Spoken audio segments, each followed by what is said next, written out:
Jadi Nabi itu suka menyendiri sejak kapan, Pak? Semenjak menikah atau sebelum menikah? Sebelum menikah udah suka menyendiri. Tapi ru'ya itu bukan hanya mimpi, tapi bisa visualisasi. Beliau melihat di alam sadar dan bawah sadarnya. Ini yang bisa menjelaskan orang-orang psikolog dan ahli neurologi, bahwa ada sadar, alam bawah sadar, ada supranatural, ada supernatural. Supernatural inilah alam hakiki di dalam diri kita, yang dulu disebutkan oleh Nabi, ar-ru'ya juz'un minan nubuwah, mimpi yang begitu yang dari Nabi, warisan kenabian. Jadi nggak semua mimpi.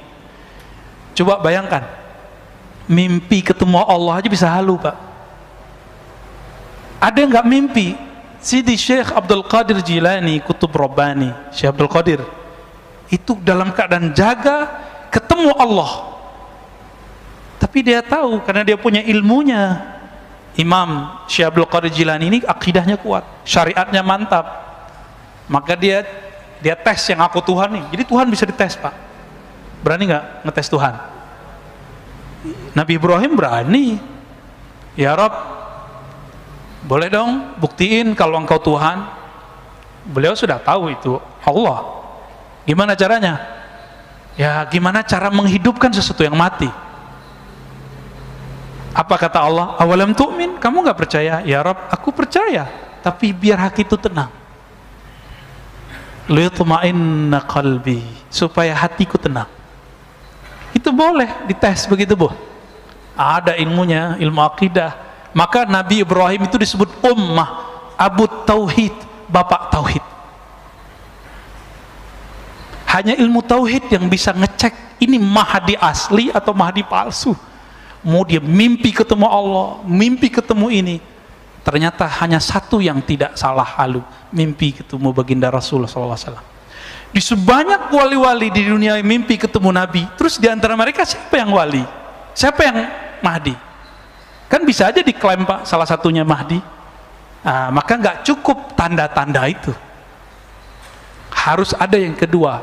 Ism maknanya sumu, ketinggian ilmu, ilmunya sangat tinggi.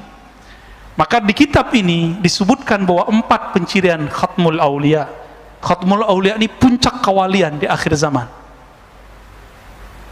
Nih kita bagi aja, Pak, ya, biar clear masalahnya, tapi nggak akan clear sampai nanti. Kalau nggak ketemu 4 ilmu ini pada orang yang ngaku Mahdi atau diklaim sebagai Mahdi itu, maka dia bukanlah Al-Mahdi, tapi dia halu atau cuma diklaim oleh orang. Pertama, punya ilmu al-badi, pakai hamzah, ilmu nasab alam semesta, asal usul alam semesta, bukan pakai mimpi, Pak. Dia kalau ngelihat antum nih tahu, oh kamu ruh, kamu dulu si anu. Hanzalah ketemu Salman, Salman ketemu sahabat. Apa kata sahabat ini? Kamu kok tahu saya? Apa jawaban beliau? Arafat ruhi ruhak, ruhku sudah kenal engkau sebelum ketemu di sini. Makanya ada namanya Habib Mahdi di Paru. Udah meninggal, Pak, Allah yarham, ya. Luar biasa waliullah.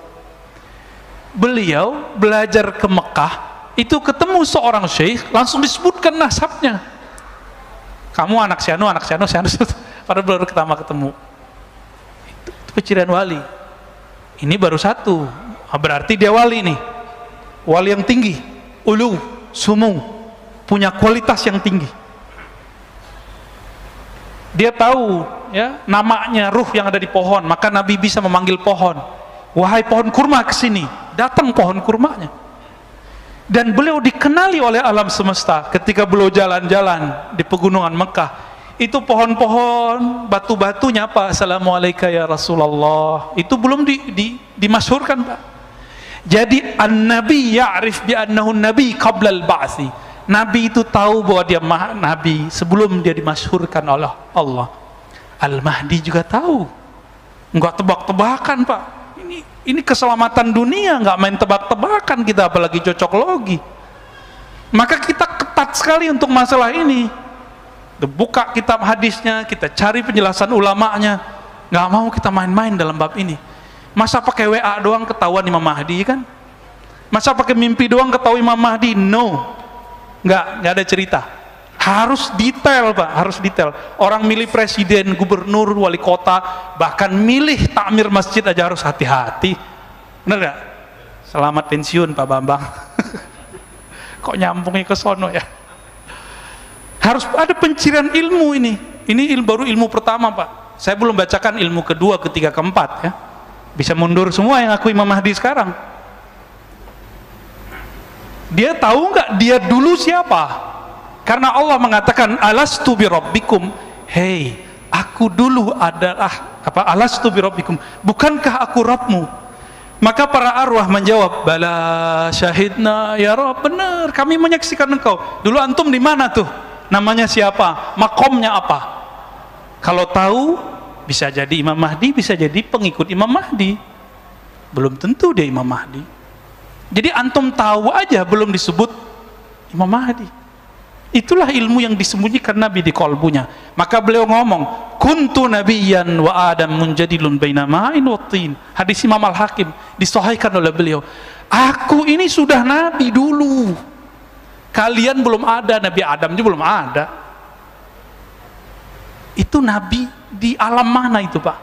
Nah, ini yang disebut alam azaliyah atau alam ruh. Apa ulama kita beda pendapat mengenai nama alam ini. Karena kalau ahli akidah azali nggak disebut alam, tapi kalau versi ilmu hakikat itu disebut alam ya, karena alam itu kullu ma siwallah, segala sesuatu selain Allah. Gimana Pak? Tegang Pak Bambang. Lalu ada pencirian berikut ketika muncul Al-Mahdi. Jadi kapan Al-Mahdi muncul? Al-Mahdi itu penciriannya yamla'ul arda qista, akan memenuhi bumi dengan keadilan. Wa adla, ya sama artinya, kama muliat zulman wa jawra, sebagaimana sebelum dia dibangkitkan oleh Allah, diislah oleh Allah, ditampilkan oleh Allah. Allah yang nampilin Pak, bukan orang, bukan jamaahnya. Allah yang tunjuk, ente Mahdi. Itulah yang disebut ala minhajin nubuwah. Gak bisa lewat antum 1 miliar bilang ini Mahdi, gak bisa. Antum mimpi semua mengatakan dia Mahdi, gak bisa. Allah yang ngasih unjuk nanti. Ketika bumi telah dipenuhi oleh zulman, kezaliman, jawro, ini bukan negara loh Pak, dunia, bumi. Apalagi Bapak hitung orang main vaksin, ya enggak? Udah jelas kita susah, main dana pandemi, Masya Allah. Udah jelas begini masih korupsi itu pemimpin daerah itu, kurang ajar dia itu.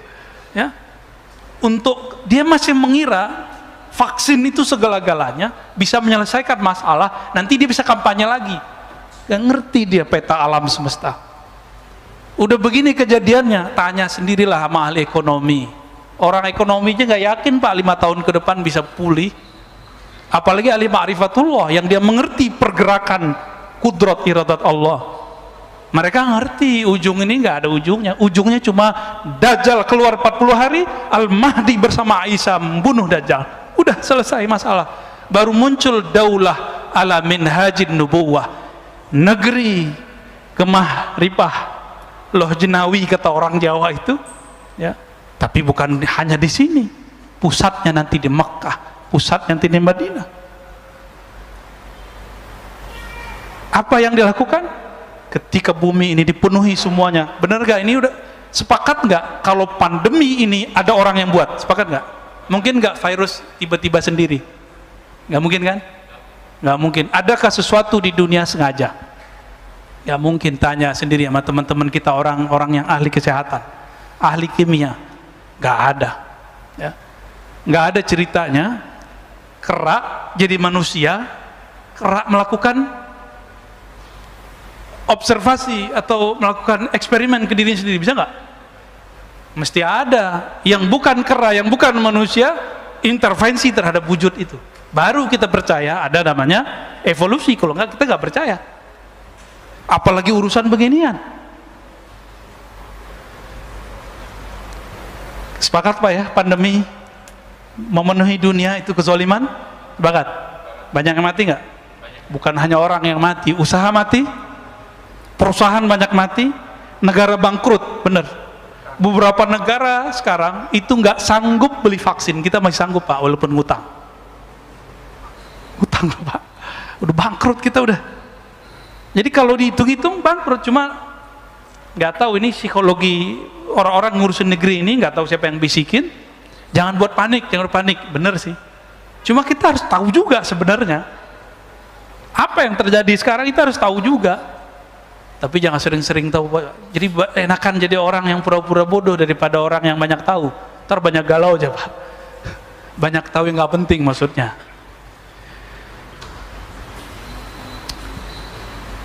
La tazhab la tanqadid dunya hatta yamlikal Arab rajulun min ahli baiti.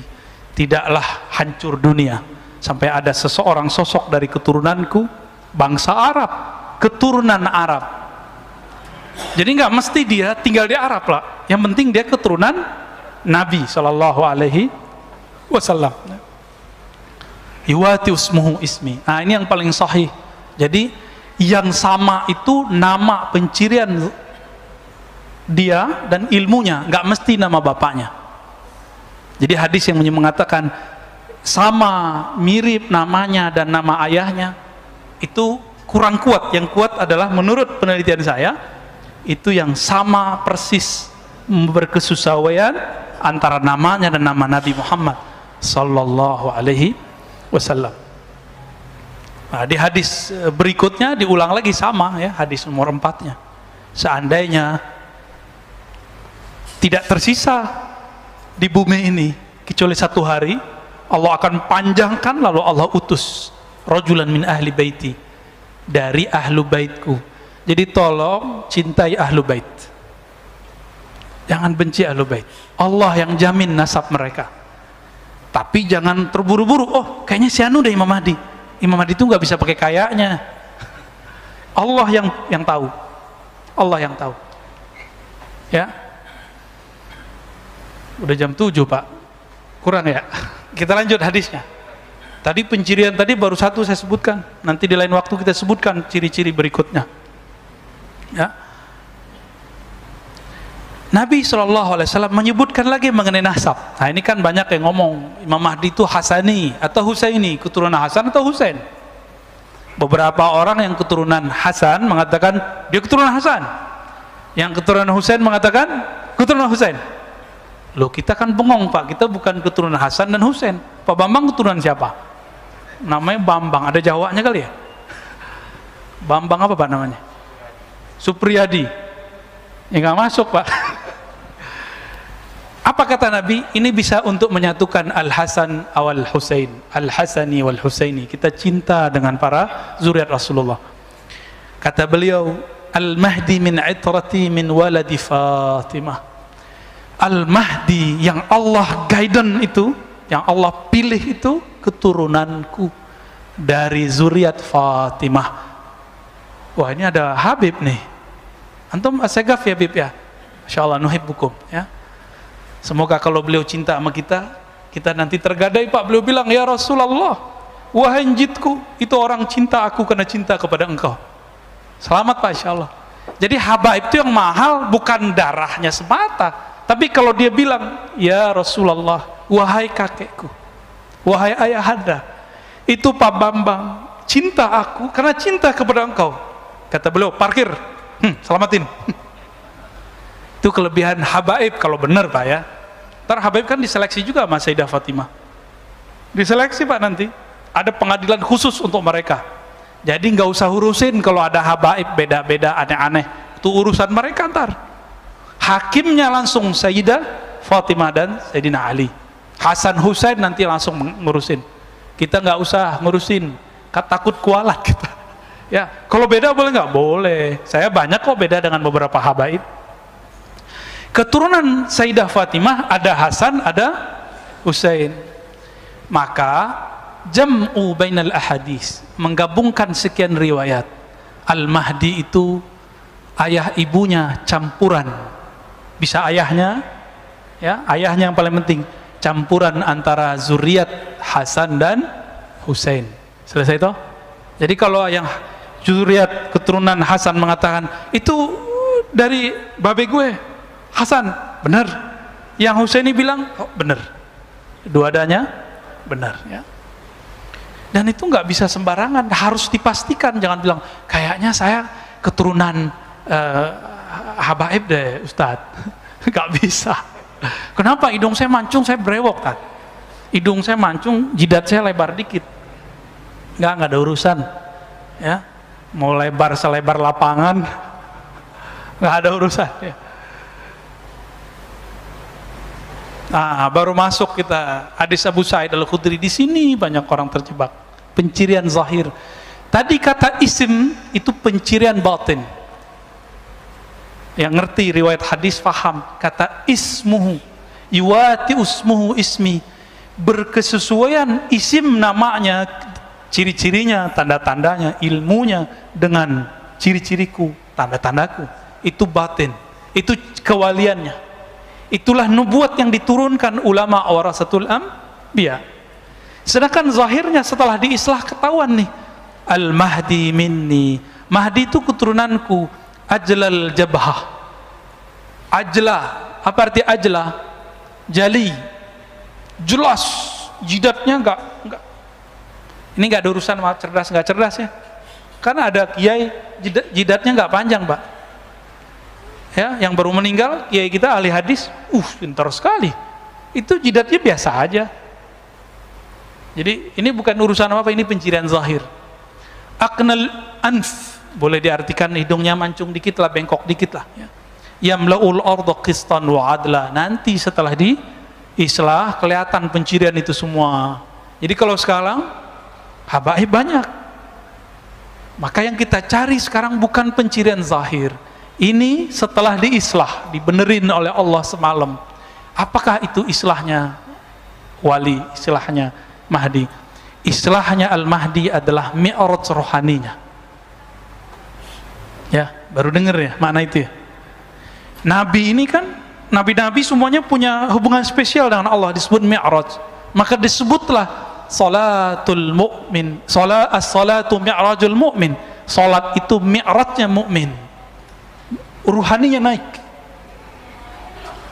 Maka kalau mi'rajnya seorang wali itu dalam salat itu lagi sadar atau lagi mimpi, Pak? Maka puncak kewaliannya Imam Mahdi ketika dia diperjalankan dalam sholatnya, dia akan mengalami seperti yang Nabi alami, mirip-mirip. Sholat di Al-Quds, naik ke atas, persis sama. Kalau belum itu terjadi, pastikan orang ini bukan Al-Mahdi.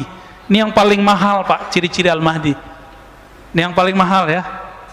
Apa itu? Islah semalam, artinya Allah perbaiki zahir dan batinnya dengan cara diangkat. Jika Nabi Isa diangkat, Nabi Musa pingsan, Nabi Nuh, Nabi Yunus, semuanya diislah. Nabi Yunus apa?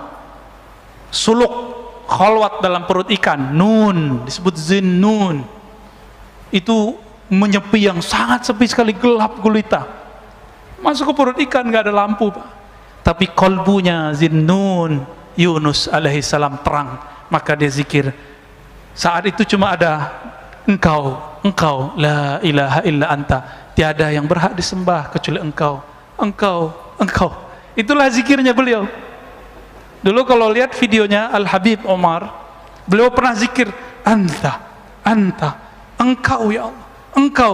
Kalau orang-orang tarekat kan biasanya zikir hu Allah, itu Allah masih dia. Habib Umar sudah sampai di makom Yunusiyah. Atau apa itu makom Yunusiyah? Merasakan Allah itu hadir berhadap-hadapan dengannya. Dan mungkin ini orang gak banyak percaya. Gak apa-apa, Pak. Bab tentang ini akan banyak orang meragukannya. Tapi inilah yang sampai kepada kita, bahwa Al-Mahdi diislah semalam. Itu maknanya dimi'rajkan semalam. Jadi kalau belum dimi'rajkan, dan itu zahir dan batin, bukan hanya mimpi. Kalau mimpi kalahlah sama Abu Yazid. Abu Yazid mengatakan, aku mi'raj sehari semalam 70 kali. Biasa itu, Pak. Maka kalau ada orang mimpi ketemu Allah,